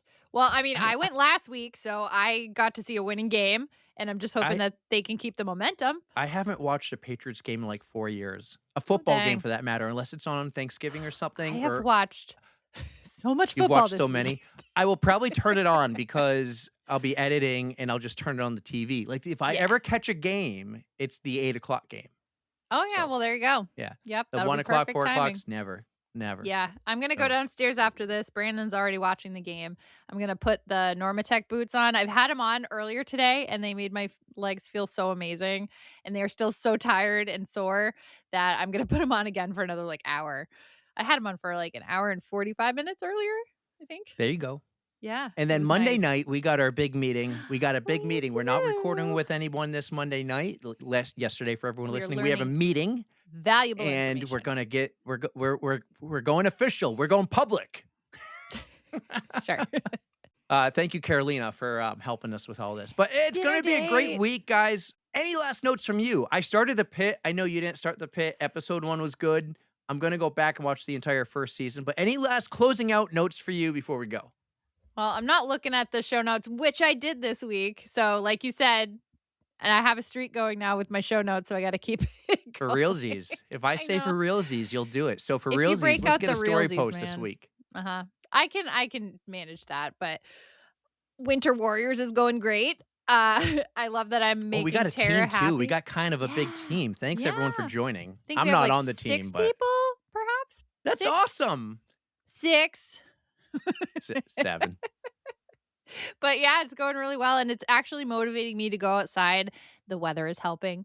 But I did 21 miles outside this weekend. I did 15 on Saturday, and then I did 6 today.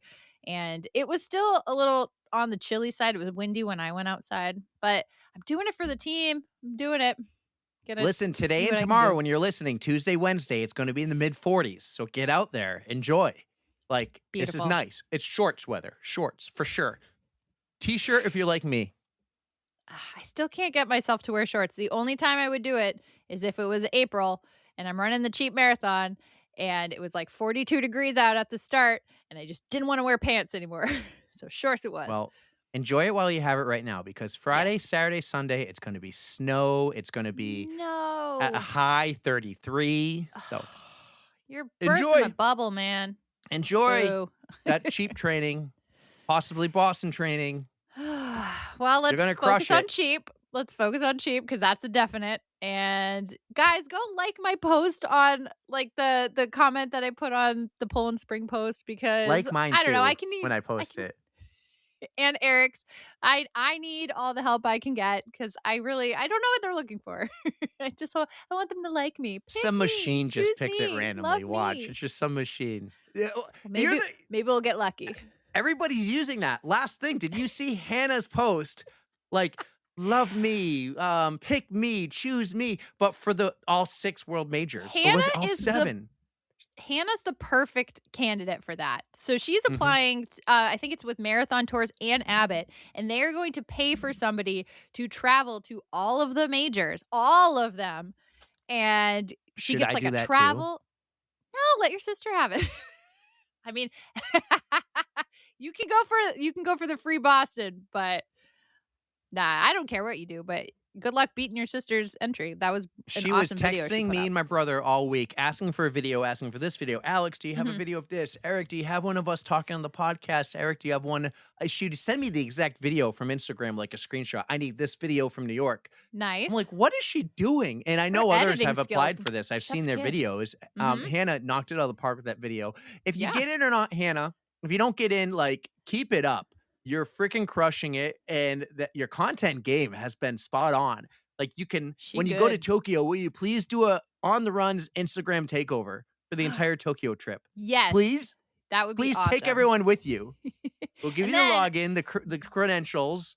It'll be epic. It'll be awesome when you're in Tokyo. If you do win, Hannah, I hope they do send you to all 7, because then I will have a friend in Sydney when I go over the summertime. yeah. So I really hope this happens. I'm wishing you the best of luck. Go vote for Hannah. I don't know how that works, but just go do it. And yeah, Find her send video, all your love. like it, Send your love. share it, comment, help the algorithm, I Traction. guess. Traction. Yeah. Yes. However it Get works. out there. So speaking of the algorithm and all that, don't forget to like, follow, subscribe, everything. Give this podcast a rating if you think it's worthy of one. Comment in Spotify. Don't like forget that on Instagram. questionnaire. Do the Share our questionnaire. stuff. Take the survey, Patreon. please. Please take the survey. The survey is so helpful. We're really going to get a good vibe of what you guys want. And we're going to talk about it next week on a separate episode, just talking about the survey. We'll go spare no details on everything you guys said. And it's anonymous, which I love because some of you guys have really told me a few things. And I'm like, okay. Some of you guys have said some really nice, like a lot of you guys just pump Erica's tires and say, Eric, you suck. Stop being mean to Erica. I can take it, though. I can take it. Mm-hmm. I'm sensitive. Anyways, awesome But I week. love you guys. Great week. Great guest. Keira, thank you so much for coming on the podcast. It was phenomenal. Erica, take us home. Again, I'm so incredibly thankful for Keira and her time. She was wonderful, and she's an incredible athlete, amazing. And seriously, good luck this year with everything you got going on. Bananas. Bananas, go bananas. Yes. But to all of you listeners out there, thank you so much for being there for us. Thank you for listening and spending time with us. You know we love you. Don't fear the code brown. And don't forget to stretch.